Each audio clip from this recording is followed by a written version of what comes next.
Hey guys!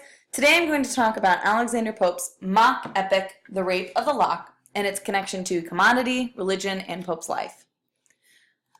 According to Longman, Pope was the greatest English poet between John Milton and William Wordsworth. However, he did not always receive that high praise during his life. In fact, during his time, critics were ruthless and accused him of being obscene, seditious, vain, and worst of all, a bad poet. In a minute, we will look at two possible explanations for these harsh accusations. One literary critic, Helen Deutsch, actually gives credit to Pope for catering to his popular audience, female readers. His translations of the classics, like Homer's The Iliad and Odyssey, gave women who had not been taught Greek or Latin access to these literary classics. The connection between Pope's translation and The Rape of the Lock is important, and one we will return to later, so keep in mind that during the time when Pope was expanding and republishing The Rape of the Lock, he was also translating Homer's epics into heroic couplets. One explanation for Pope's harsh critiques would be his physical deformity and illness. When Pope was 12, he had tuberculosis of the spine, which stunted his growth and left him with a hunchback. The illness also weakened his immune system and overall physical health, and he was plagued with migraines, nausea, and fever throughout the rest of his life. Deutsch connects Pope's identity as physically deformed with femininity. She argues that this compromise of masculine agency influences his decision to rewrite epic heroism, including his use of mock epic and his allegiance to a female audience. She states that deformity allies itself with femininity in their coincident weaknesses.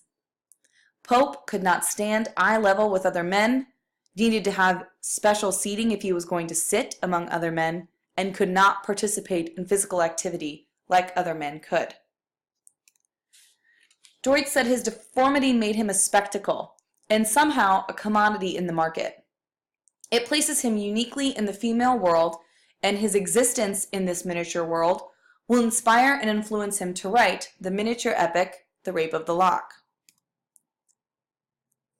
Undoubtedly, his Catholic heritage and practice alienated him more from popular society than anything else.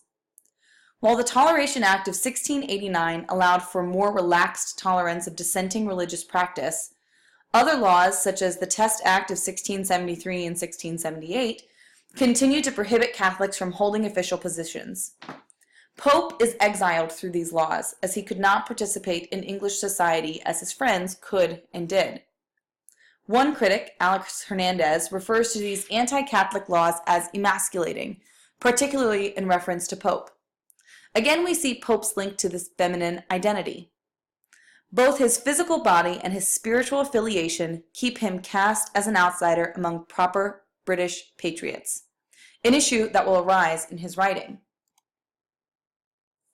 First, I want to discuss the genre of The Rape of the Lock, which is mock epic. We discussed mock last week and its ability to subvert reality and language.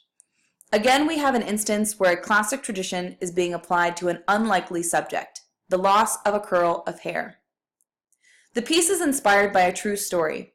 As the Longman states, when Robert Lord Peter cut a love lock from the head of Arabella Fermor without her permission, the two young people quarreled bitterly. The event led to the estrangement of both families, and that is when Pope's friend John Carl asked him to write the poem in hopes the family would be able to laugh at the situation and move on. Kenneth Brooks praises Pope's choice of genre as the best way to reveal the ridiculousness of the subject and expose the vanity at the heart of the fashionable world. In class discussion, we will look for crossovers between classic epic form and this mock epic. Remember, Pope is writing the Iliad and the Odyssey during this time, so we can expect to see some parallels. I want to specifically question the idea of Belinda as the epic hero with a comparison to Achilles from Homer's Iliad. Also in class, we will work on a handout featuring Clarissa's speech in Canto 5 in reference to Deutsch's comments here. She states the epic hero chooses between a short and glorious and a long and undistinguished life, and thereby gains the distinction of action. The bourgeoisie heroine chooses between the display and use of her beauty, between the coquette's deadly charms and the wife's virtuous productivity, and thereby gains the invisible virtue of submission. Typically, the hero is aiming for eternal glory. Again, think of Achilles. But she says the heroine binary in this story is far more passive and still leads to her invisible submission. How does Clarissa's speech support Deutsch's idea? How does the speech function within the epic tradition? Are there connections we can make to other epics? Deutsch also points out the way Pope exchanges items of glory and power from the Iliad to items of commodity and fashion in The Rape of the Lock.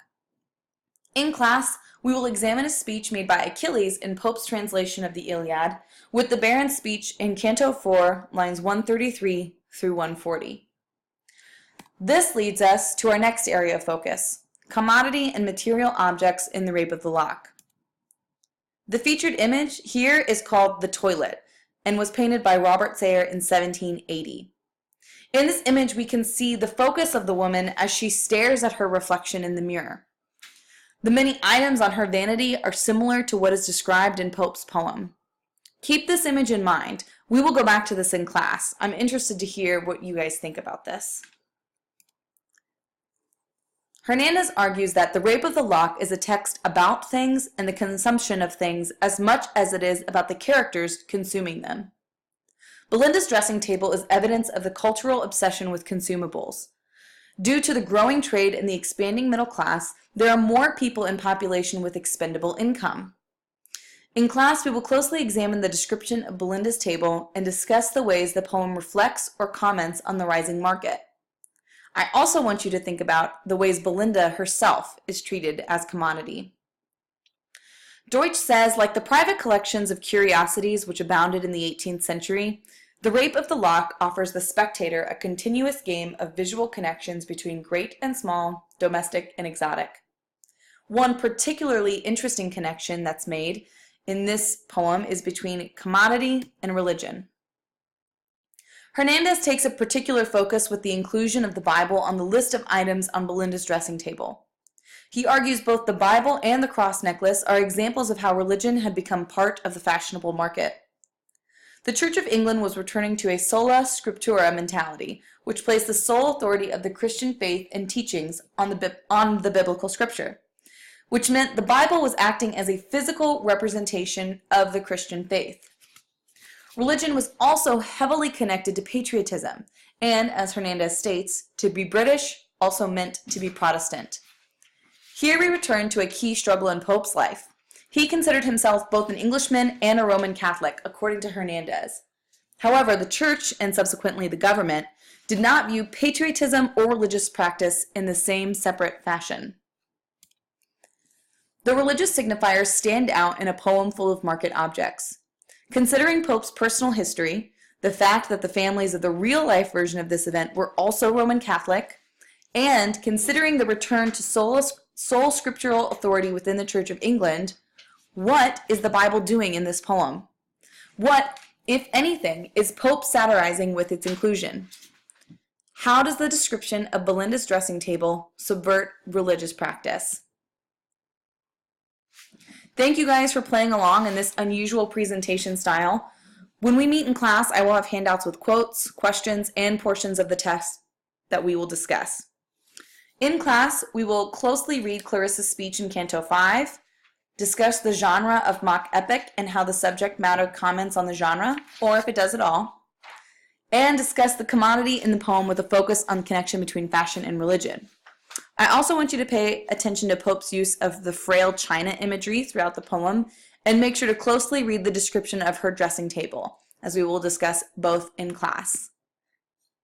Thanks again.